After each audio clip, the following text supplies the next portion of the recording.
সালাতুত তারাবিহ মানে বিশ্রামের নামাজ, আর আমরা পড়ি সালাতুল কিতার, রেলগাড়ির মতো নামাজ। চিল্লায় বলেন ঠিক কিনা?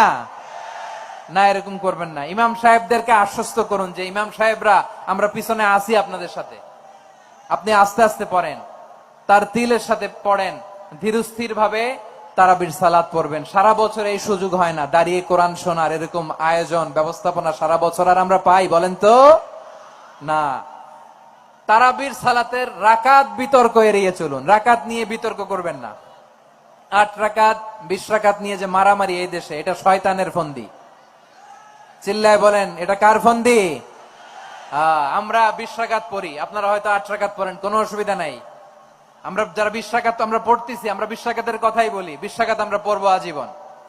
সৌদি আরবে মক্কা মদিনায় 20 রাকাত পড়ে, কোনো অসুবিধা নাই। অন্যান্য মসজিদ গুলো 8 রাকাত পড়ে, এই নিয়ে এদের মধ্যে মারামারি আছে?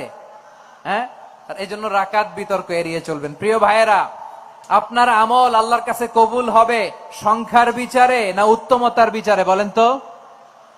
সংখ্যার বিচারে না উত্তমতার বিচারে? উত্তমতার বিচারে। কত চমৎকার ভাবে আপনি আল্লাহর সামনে দাঁড়াতে পারছেন এটা বিবেচ্য। রুকু সেজদাগুলো সুন্দরভাবে করবেন, রুকু থেকে সোজা হয়ে দাঁড়ানো ওয়াজিব, 2 সেজদার মাঝখানে সোজা হয়ে বসা ওয়াজিব। এটা আদিলুল আরকান বাদ দিলে হানাফি মাযহাব মতে সৌ সেজদা দিতে হবে, অন্য মাযহাব মতে নামাজই হবে না, আপনার নামাজই হবে না।